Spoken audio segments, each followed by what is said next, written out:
This Saturday is going to be Grubbin Community Day, and unlike previous community days, the mid-stage evolution is also getting in on these special attacks. So not only will Vikavolt be learning Volt Switch when you evolve it during community day hours, but the Charjabug will also know Volt Switch, which is pretty exciting for Charjabug. When it comes to PvP, Vikavolt is a very glassy Pokemon. The only interesting thing it really has going on is having Mud Slap, so it can be like an anti-electric type Pokemon in a electric Pokemon heavy meta, like the Electric Cup, for instance.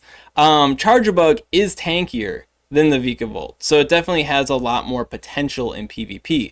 And with Spark being reworked from a energy damage move to more of a damage move, having the high energy gains of the Volt Switch could be appreciated. So in this video, I'm going to let you know just how good this Volt Switch Charjabug could be, and I'm going to give you some light PvP IV tips for the upcoming Halloween Cup to be mindful of when it comes to the Charjabug. Looking at Charjabug in the Open Great League meta here, you can see that it does have some trade-offs with the Spark Charjabug. So they're both having a 27 win record. Of course, that does include some Pokemon that I added in here as well.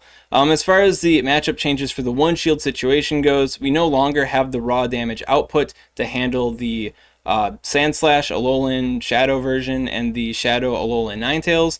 But with the increased energy gains, we are now able to tackle Venusaur, Vigoroth, and the Mud Slap Heliolisk. And if you were to bump this up to the two shield situation, you do start to see a couple more advantages given by the higher energy gains. Now we can overtake Water Gun Lantern, the Frostlass, Lickitung, Venusaur, and even the other Volt Switch Charjabug. You can see it's charge move priority, right? And then we are going to be losing against the Kofagrigus and then tying with the Shadow Venusaur, so circumstances depending. So it's not all straight upgrade. One is a damage move, one is an energy move. Charjabug is still kind of a niche Pokemon. Where things stand out a little bit more to me, though, is going to be in the 0-1 shield disadvantage situation. And here we can see that Volt Switch is now giving us Deoxys Defense Form, Lantern with the Spark, Medicham, and Toxicroak. We are going to be taking losses against Noctowl, Obscune, and Shadow Victory Bell, but those are fairly uncommon Pokemon in today's meta. These four, however, are four that we do see pretty often. Maybe not so much the Toxicroak, but Medicham, Lantern, Deoxys, all very good Pokemon to pick up at a shield disadvantage. Does this mean that Charjabug is going to be the next breakout super soldier of the Open Great League? Not really, but it does have a little bit more play there. It could be a bit more of a spicy pick than it had been before. And then as a reminder, this is using X-Scissor and Discharge. It does have Crunch to work with as well. So there could be a little bit more than meets the eye, but definitely more of a cup Pokemon than a big meta Pokemon. Then when it comes to cups this season, we do have the Halloween Cup and the Electric Cup to work with. Unfortunately, when it comes to the Electric Cup, Charjabug is banned, Heliolisk is banned, Vikavolt is banned, and I'm kind of bummed about it. I was bummed about it the last time they did the Electric Cup, because like Heliolisk is Mud Slap, Vikavolt is Mud Slap. This is like their time to actually be kind of useful with their quirky little niche, and Pokemon Go says no to that. And then Charjabug is, it's tanky, and it's neutral to the Mud Slap, so it had some play into these guys and some good play into other Pokemon that are good in the Electric Cup. I don't know, I just thought it was silly that these three were banned in the past, and I think it's even sillier that we are having this community day for these two Pokemon, and the featured Pokemon are getting banned. That's kind of wacky. I don't know how awful they would make the cup if they were allowed, but the Electric Cup, to my recollection, was pretty awful to begin with, so why not let these three disgusting monsters in? Like Stunfisk, I can understand, it's a ground type. It is kind of OP for the cup, but give these guys a chance, right? Well, Halloween Cup is a little bit more immediate, and it's another cup where we could see the Charjabug. And when it comes to Halloween Cup this year, Carbink is probably going to be the star of the show, because it's freaking Carbink, right? And it does have losses to the Bullet Punch Shao Caesar, Toxapex is hard for it, Tentacruel is hard for it. And wouldn't you know it, when it comes to these Pokemon, they're Pokemon that our good friend Charjabug has a pretty decent matchup against. And wouldn't you know it, for this cup, a attack-weighted Charjabug actually has some interesting attack breakpoints to be had against some of these key Pokemon.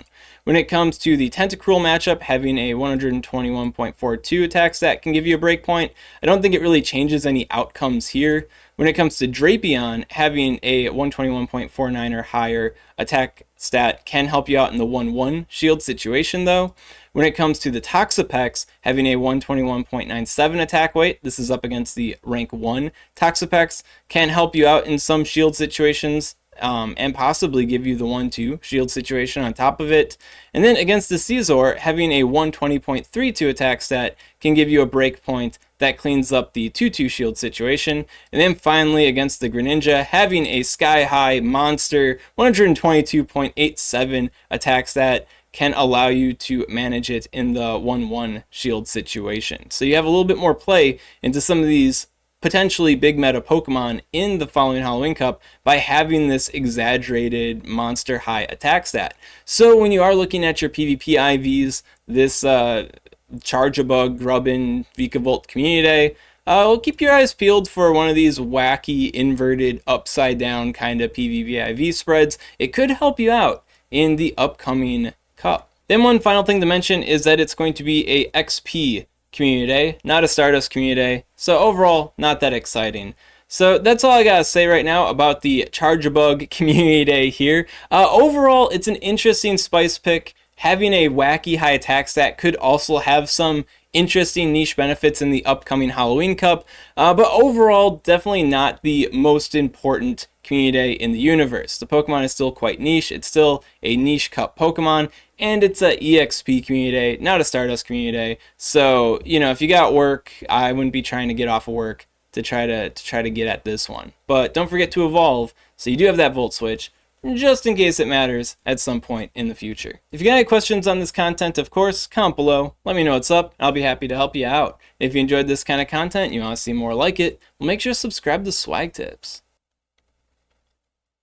SwagTips. I'd also like to give a special shout out to these Patreon supporters. If you want to support Swagman on Patreon, link in the description.